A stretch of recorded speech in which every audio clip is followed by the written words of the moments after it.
Hey everybody and welcome to Chairman of the Board. Today I'm talking about Lorenzo il Magnifico, which is a worker placement style game with a lot of engine building that goes into it. Now the theme of the game is not something that's really tangible. It's your kind of typical Euro style game with not much theme applied to it, but you know, the gameplay itself is something really to be talked about. So this is a game by a group of very prolific Italian Euro game designers. If you're familiar with the hobby, then you kind of know games that they've kind of had or played a part in, such as Marco Polo and Sulk and the Mayan Calendar, Grand Austria Hotel. I tend to really enjoy all their games. So this one I was naturally very excited for, but I was a bit skeptical, saying, is it going to be too similar to a lot of the other ones? But I'm really kind of blown away with how different this one is and how different it feels. Mainly in respect to its kind of engine building, as I said, because there are so many different routes or paths to victory, to get victory points in this game, that it really is an absolute, you know, a joy just to explore, and so much depth and different avenues you can go down. Basically, there's 4 different columns, and you've got a bunch of workers, and on those columns is basically 4 different spots associated with 4 different cards. And those cards do lots of different things. You've got like the green ones, which kind of represent your territories. You've got the kind of the industry ones with the yellow cards. You've got the purple ones, which are kind of just end game points, and you've got the blue ones, which kind of they're like your helpers. They kind of improve just what you can do and stuff like that. And they all cost kind of different resources. So you've got like your standard wood and your stone and stuff like that, but you've also got your military track, and that's going to be another track you kind of want to kind of get as high as you can on for end game scoring. But also they kind of synergize with some of the other routes you can go, because the higher you get on that military track, the more kind of spots you can unlock on your player board to buy more green cards. Now, the importance of those green and yellow cards are just so important. So you've got your kind of industry and your kind of, as I said, your kind of territories. But there's like a spot on the board where if you place one of your workers, you kind of run your whole engine and activate all of those cards, depending on the kind of value of those cards. So worker placement games is something that I really kind of am very kind of hot and cold on at the moment, because I really love the mechanic in general, but I really, because there's so many of them now, I really want something different, something that feels different about them. And this one feels completely different because basically everyone's got their 3 workers, or 4 workers in fact, and they are all associated with a different colour. And so the cool thing is that there is a dice that's rolled which relates to each of those colours, and that kind of dictates the strength of those workers. But the cool thing is, obviously, that strength of that worker applies to everybody. So say I roll a white 1, a black 6 and a red 3, then that applies to everybody. Everybody's white worker is very weak. So that kind of creates another kind of currency that's really important with these kind of servants.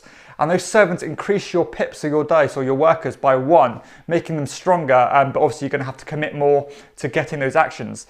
And it's just a really cool mechanism, one that really kind of keeps you on your toes, because you cannot account for what you're going to get. And you've got to really have that surplus of servants in your kind of stock to make you more flexible. You're going to be kind of cornered in or boxed into a corner. So yeah, that's something that I really enjoy. And I love the kind of the real tension to get to those or what you're going to do to prioritize your turn order, because you know those cards are very lucrative. Some of them you just need to get first. And another thing is, if someone gets in that column of cards before you, you're going to have to pay an additional fee to the bank. And that can be so important, because resources are very kind of tight. You're going to be balancing, you know, very tightly throughout the game, at least to be as efficient as possible. But yeah, I really like that, and I just love just the synergy between all the different resources, and just how important it is to get those engines running, you know, basically to reap rewards at the end of the game. But at the same time, you can kind of go for the straight points by collecting those blue cards. That, as I said, they increase the strength of your workers, or they do loads of different cool things. And at the end of the game, they also count for a set collection bonus as well. And again, the purple cards, which are going to cost you loads of different ways of resources, such as your military points, your resources, and stuff like that. But again, they give you such a huge bunch of points at the end of the game. So again, are you going to go for the points? Are you going to run your engine? Yeah, so much to think about here.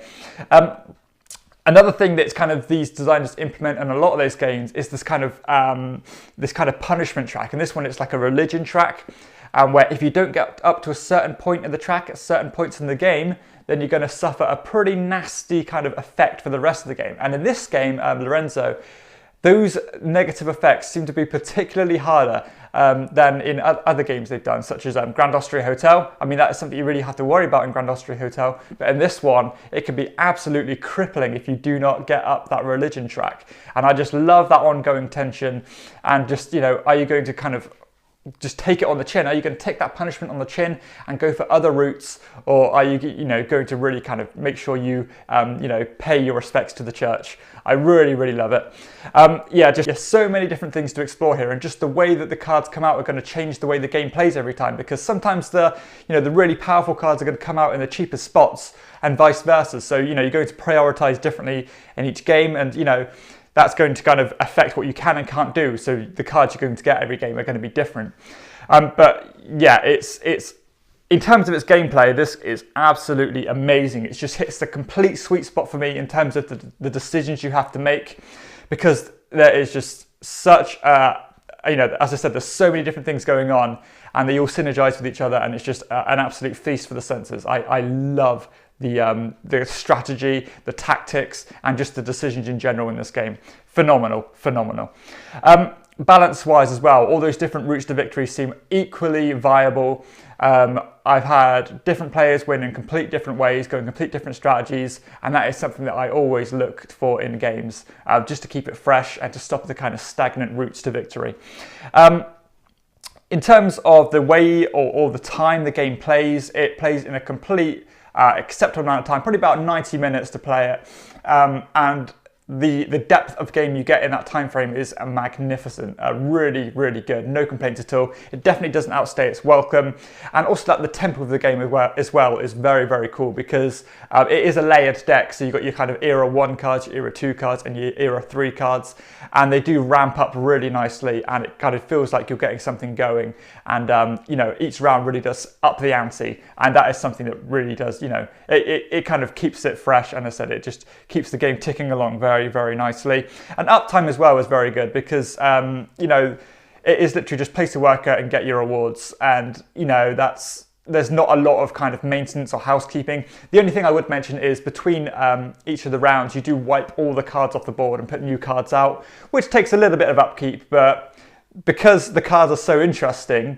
you're like, oh, that's coming out. It kind of keeps you interested, on your toes, and make sure you see all those cards and keep paying attention. As I said, replayability-wise, I think it's excellent because of the variety in ways they're going to come out, the different strategies you can take. And there is expansion out for this one as well, which I haven't tried yet, but I'm definitely going to be picking up. It adds another 5th column, but I'll look into that when it comes to it. Player interaction as well is fierce. It's really not in a direct kind of attacking way or a nasty way, but just getting on those columns, because as I said, you're going to have to pay the 3 money if you're not there first. Getting that first player spot, trying to, basically the worker placement spots that operate your engine are so in demand, and if you don't get there first, then your dice kind of gets negatively affected, or like pips are taken off it, so you're not running as efficiently, which means you're going to have to spend more servants if you want to run your more quality engine. And that is just so cool, because as I said, the cards are so powerful, but those engine spots are so powerful as well, and just prioritizing is an agonizing decision, and one that really is kind of in the in the hands of other players at times, and something you really have to consider.